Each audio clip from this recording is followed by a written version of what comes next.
खास मेहमान मेरे साथ जुड़ रहे हैं। सबसे पहले परिचय कराऊंगा पूर्व मुख्य चुनाव आयुक्त एसवाई कुरैशी जी का, जो हमारे साथ जुड़ रहे हैं। इसके साथ दो राजनीतिक मेहमान भी आज मेरे साथ इस शो में हैं। जेडीयू जो कि सरकार की सहयोगी पार्टी है, साथी पार्टी, उसके राष्ट्रीय प्रवक्ता राजीव रंजन हमारे साथ हैं और कांग्रेस के प्रवक्ता सुरेंद्र राजपूत जी भी इस मुद्दे पर हमारे साथ जुड़ रहे हैं। आप तीनों का बहुत बहुत स्वागत है। सबसे पहले कुरैशी साहब, मैं आपके पास आना चाहता हूं क्योंकि आप अकेले 1 to 1 बात करना चाहते हैं और आप जो बोलेंगे मैं जानता हूं कि इन दोनों हमारे राजनीतिक मेहमानों को भी उससे बहुत कुछ सीखने और समझने को मिलेगा। सर, पहली चीज़, आपका मत क्या है व्यवहारिक तौर पर, क्या ये संभव है? जी, पहले तो मैं कॉम्प्लीमेंट करूंगा कि आपने जो समराइज किया अब तक, बहुत ही अच्छा उसका ये एनालिसिस आपने दिया है। सारे प्रोज एंड कॉन्स आपने खुद ही पेश कर दिए, बहुत अच्छा है। मेरी राय में भी इस प्रस्ताव के प्रोज एंड कॉन्स हैं। कुछ फायदे हैं, कुछ नुकसान हैं और कुछ मुश्किलात हैं। फायदे तो सबसे पहले ये है कि वोटर तीनों लेवल का एक ही है। जिस बूथ पे जाके वोट देता है वो भी वही है। जो लोग इलेक्शन कंडक्ट करते हैं तीनों लेवल के, वो भी वही हैं। सिक्योरिटी वाले जो है वो भी वही है। तो चारों अगर वही है तो एक ही दफा वोटर जाए और एक के बजाय 3 मशीनों पे बटन दबा दे, तो बड़ी सुविधाजनक और कन्वीनियंट चीज है। लॉजिस्टिकली उस लिहाज से ये अच्छी चीज है। लेकिन अब इसके नुकसान देखिए कि एक तो इजी मशीन को, जो हमारे पास ईवीएम और वीवीपैट है, हम इसको रिसाइकिल करते हैं डिफरेंट इलेक्शन में। लेकिन तीनों अगर एक साथ हो होंगे तो हमें 3 गुना मशीनें चाहिए। इलेक्शन कमीशन ने ये लिख के दे दिया था कोविन कमेटी को भी कि हमको 3 गुना मशीनें चाहिए। 3 गुना मशीनों का मतलब ये है कि अभी जो मशीनें हैं ईवीएम 20 लाख है, वीवीपैट भी तकरीबन 18-20 लाख है, 20 लाख समझ के चलिए। 3 गुना का मतलब 60 लाख होनी चाहिए, यानी 40-40 लाख ये मशीनें फिर बनेंगी। ये मुफ्त में तो बन नहीं जाएंगी और हवा में से आ नहीं जाएंगी। इनको बनाने में 2-3 साल लगेंगे, तो उसमें टाइम भी लगेगा, पैसा भी लगेगा। ये ना भूलिए कि प्रस्ताव के पीछे ये था कि खर्चा बहुत होता है। तो खर्चा का बहुत होता है तो ये क्या खर्चा कम करने के जो ऑल्टरनेटिव साधन हो सकते थे? मैं कहता हूँ सबसे बड़ा साधन ये है कि पॉलिटिकल पार्टी के ऊपर खर्चे के ऊपर कोई लिमिट नहीं है। वो लिमिट लगा दीजिए, जैसे कि इंडिविजुअल पे है 60,000 करोड़ से घट के 6,000 करोड़ पे आ जाएगा। उसकी कोई बात ही नहीं करता। कितनी बात तो मैं लिख चुका हूँ। तो ये दूसरे, जहां पे पिछले 10 साल में इलेक्शन हुए वो बड़े स्टैगर करके हुए। जहां पे साइमल्टेनियस इलेक्शन होता था 20 साल से 30 साल से, हिमाचल और गुजरात का, उसको 25 दिन स्टैगर कर दिया। क्यों कर दिया? क्योंकि पॉलिटिकल के लिए कन्वीनियंट था। यानी मॉडल कोड को 25 दिन लंबा कर दिया। उसकी वजह से जो काम ठप हो जाता है, जो ये कहते हैं, वो काम ठप कर दिया। तो इस प्रपोजल में मुझे सिंसियरिटी नहीं दिखती। तो और जैसे कि अभी बताया जा रहा है कि भाई अभी 4 स्टेट को अगर इलेक्शन आप साथ में करा पाए तो सारे इलेक्शन एक साथ कैसे करा पाएंगे ना। दूसरी जी, डायमेंशन इसकी ये है कि डिजायरेबल है कि ये नहीं है। तो मुझे एक दफा एक एमपी का एक स्पीच याद है। भर्तृहरि मेहताब जो है, जो बीजेडी के एमपी थे, उन्होंने एक दफा कहा जनता क्या चाहती है। वो उनका कहना था कि जनता तो बार बार इलेक्शन से खुश है क्योंकि जनता के पास कोई पावर ही नहीं है। एक ही पावर है वोट देने की। और अगर वो 5 साल के लिए एमएलए एमपी गायब हो जाता है, जैसे कि अक्सर होता है कि वो लोगों को पोस्टर लगाने पड़ते हैं, गुमशुदा की तलाश, मिसिंग, तो कम से कम बार बार इलेक्शन की वजह से वो उनके दरवाजे पे तो आता है। तो गरीब आदमी के लिए तो अच्छी चीज है। और फाइनली मैं ये बताना चाहूंगा खर्चे के उसमें कि जी 60,000 करोड़ पहले हुआ था, इस बार शायद 1 लाख करोड़ हुआ।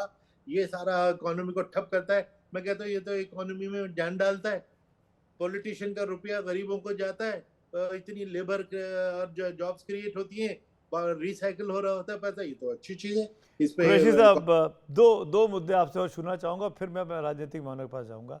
दो तर्क दिए जाते हैं कि बार बार चुनाव होने से मॉडल कोड ऑफ कंडक्ट लग जाता है, सरकारों पर काम करने की बंदिश हो जाती है, उनके हाथ बंध जाते हैं, वो स्कीम्स का अनाउंसमेंट नहीं कर सकते, पब्लिक के जनहित के कोई फैसले नहीं कर सकते। पहली बात ये। और दूसरा मुद्दा ये कहा जाता है कि खर्चा बहुत होता है, खर्चे को कंट्रोल करने के लिए एक साथ चुनाव होना चाहिए। करेक्ट। तो मेरा ये कहना है खर्चा कंट्रोल करने के लिए आज की तारीख में दिल्ली यूनिवर्सिटी के चुनाव चल रहे हैं। अगर मैं डीयू के कैंपस गया था, अभी 3 दिन पहले की बात है सर, इतना पैसा दिखता है डीयू के कैंपस में, बड़ी बड़ी गाड़ियां। मैं दिल्ली यूनिवर्सिटी की बात कर रहा हूं, मैं विधानसभा या काउंसिल की बात ही नहीं कर रहा हूं, मैं लोकसभा तो बात ही नहीं कर रहा हूं। वहां पे अनाप शनाप पैसा बह रहा है। उस पैसे को रोकने के लिए, ये जो अनाप शनाप पैसा बहता है, क्या स्टेट ओन्ड इलेक्शंस होने चाहिए? इलेक्शन हाँ। कमीशन चुनाव कराए, ये पैसा प्रोवाइड करे? नहीं, देखिए ये वाइडर इश्यू उसका हो गया कि political funding, state funding of election होनी चाहिए या state funding of political party. इसके पे तो मैंने रिकमेंड किया है कि स्टेट फंडिंग ऑफ इलेक्शन तो बिल्कुल नहीं, क्योंकि इलेक्शन में खर्च होने वाला पैसा ब्लैक में ज्यादा खर्च होता है, उसको कंट्रोल नहीं। आपने चेक से दे भी दिया तो उससे ब्लैक का पैसा स्टॉप नहीं हो जाएगा। उसके बजाय मैंने एक फॉर्मुलेशन सजेस्ट की थी कि पॉलिटिकल पार्टी को उनके इलेक्टोरल परफॉर्मेंस के बेसिस पे वो पैसा दे दीजिए। यानी, और मैंने मिसाल के तौर पे कहा था कि अगर हर एक वोट पे 100 रुपए दे दें तो 65 करोड़ वोट पड़ा था, 6,500 करोड़ रुपए दे दीजिए। तो क्या ये पॉलिटिकल पार्टीज के चलाने के लिए काफी होंगे? मेरा जवाब है हाँ, काफी होंगे। किस बेसिस पे मैं ये कह रहा हूँ? क्योंकि 5 साल में पॉलिटिकल पार्टी ने जितना चंदा इकट्ठा किया, जो इलेक्शन कमीशन को वो बताते हैं, वो 5,000 करोड़ के लगभग है। या हम 6,500 करोड़ रुपए उनको बाय चेक दे देंगे, तो उनको किसी के आगे हाथ नहीं फैलाना पड़ेगा, तो बेईमानी नहीं करनी पड़ेगी। तो इस किस्म की चीजों पे गौर क्यों नहीं करते? 70% of the countries of the world में state funding of political parties है। बार बार मैं इस पर आर्टिकल लिख चुका हूँ, कोई डिबेट तक करने को तैयार नहीं, क्योंकि इस कंफ्यूजन से फायदा उठाना चाहते हैं लोग। तो दूसरा जो सवाल जो आपका पहला था, वो जरा कोई मुझे याद दिलाएं। वो ये था कि चुनावी प्रक्रिया जब अनाउंस होती है तो सरकार जनहित के फैसले नहीं कर पाती है, कोड ऑफ कंडक्ट लग करेक्ट, जाता है। ये टोटली बेबुनियाद बात है। बार बार मैं सुन के इसको थक चुका हूँ। मॉडल कोड आप निकाल के डाउनलोड करके देख लीजिए। मॉडल कोड में सिर्फ एक बात लिखी हुई है, सिर्फ नई स्कीम। अब मैं ये बार बार सरकार से पूछता हूँ इन लोगों से कि 4 साल 11 महीने आप पावर में होते हैं, आपको नई स्कीमें आपको दिमाग में नहीं आती। सिर्फ इलेक्शन से 15 दिन पहले नई नई स्कीमें आती है और आप इलेक्शन कमीशन को कोसते हैं कि इनकी वजह से हम इम्प्लीमेंट नहीं कर पा रहे। तो नई स्कीम पे पाबंदी है, हर पुरानी स्कीम चलती रहती है, चलती रहनी चाहिए। बल्कि अगर कोई जी नेचुरल कैलामिटी हो तो सर, नई स्कीमें भी अलाउड है, इलेक्शन कमीशन से बस पूछना होता है।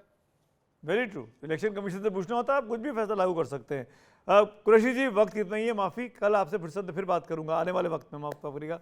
कल का मतलब थैंक यू। कल, लॉन्ग टर्म में। Thank you. मैं राजनीतिक मेहमानों के पास लौटूंगा। दोनों मेहमान मेरा वेट कर रहे हैं, राजीव रंजन जी, सुरेंद्र राजपूत जी, लेकिन उनकी इजाज़त से पहले जनता क्या चाहती है वो सुन लेते हैं। आम जनता की क्या राय है इस वन नेशन वन पोल पे?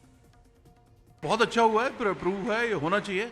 इससे एक तो देश में हर जगह जगह पर इलेक्शन होते रहते हैं, ठीक है, हर एक देश की अपनी अपनी राज्यसभा की अपनी अपनी प्रॉब्लम्स हैं, लेकिन इसका मतलब अगर इलेक्शन इकट्ठा हो जाएगा तो इसमें एक तो हमारे को फाइनेंशियली बहुत हेल्प मिलती है, और दूसरा इसमें देश ज़्यादा तरक्की कर सकता है। यदि ये होता है तो बहुत अच्छा स्टेप है, पहले भी होता था शुरू में, अच्छा रहेगा यदि हो जाएगा।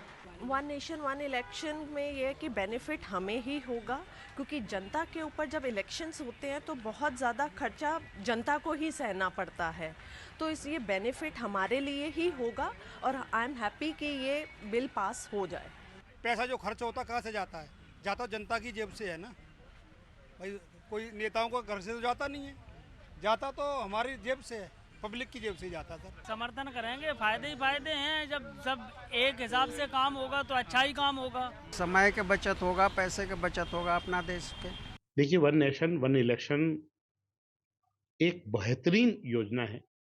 यदि इस तरीके से जो करोड़ों रुपए का और अरबों रुपए का जो इलेक्शन के अंदर जो व्यर्थ पैसा होता है, वो व्यर्थ पैसा भी बचेगा। वन नेशन वन इलेक्शन, ये तो बहुत ही अच्छी, यदि ये प्रणाली चालू हो जाए तो मैं कह रही हूँ कि देश और दुनिया में बहुत ही अच्छा संदेश जाएगा कि भारत ने इस तरह की प्रणालियां शुरू कर दी हैं। ये बिल्कुल इसको एक बहुत अच्छे तरीके से देखते हैं, क्योंकि अगर देखा जाए तो सबसे पहले इसमें समय और धन की बचत है। क्योंकि देखा जाए तो चुनाव अगर अलग-अलग होते हैं तो उसमें एक तो सरकार का जो समय बहुत ज़्यादा व्यतीत हो जाता है और दूसरा धन इतना खर्च होता है कि उससे वित्तीय भार पड़ता है। जिस तरह से देश है हमेशा चुनावी मोड में रहता है, और जिस तरह से जो सरकार के नुमाइंदे जिनको हम चुन करके भेजते हैं, चाहे संसद भवन की बात करें, चाहे वो विधानसभा की बात करें, तो जो समय उनको विकास कार्य करने में जो समय देना चाहिए वो समय चुनावी माहौल में लगे रहते हैं, कभी किसी इस राज्य उस राज्य में। जब भी इलेक्शन अनाउंस होते हैं तो कोड ऑफ कंडक्ट स्टार्ट होता है, उससे क्या होता है डेवलपमेंट प्रोजेक्ट्स जो भी काम होते हैं रुक जाते हैं, और इस पर क्या होता है ये time and cost over run होता है, मतलब जो प्रोजेक्ट्स हैं ना वो ज़्यादा टाइम लगाते हैं, और ये बहुत अच्छा स्टेप है मेरे ख्याल में। ये गवर्नमेंट वी शुड हमें सपोर्ट करना चाहिए।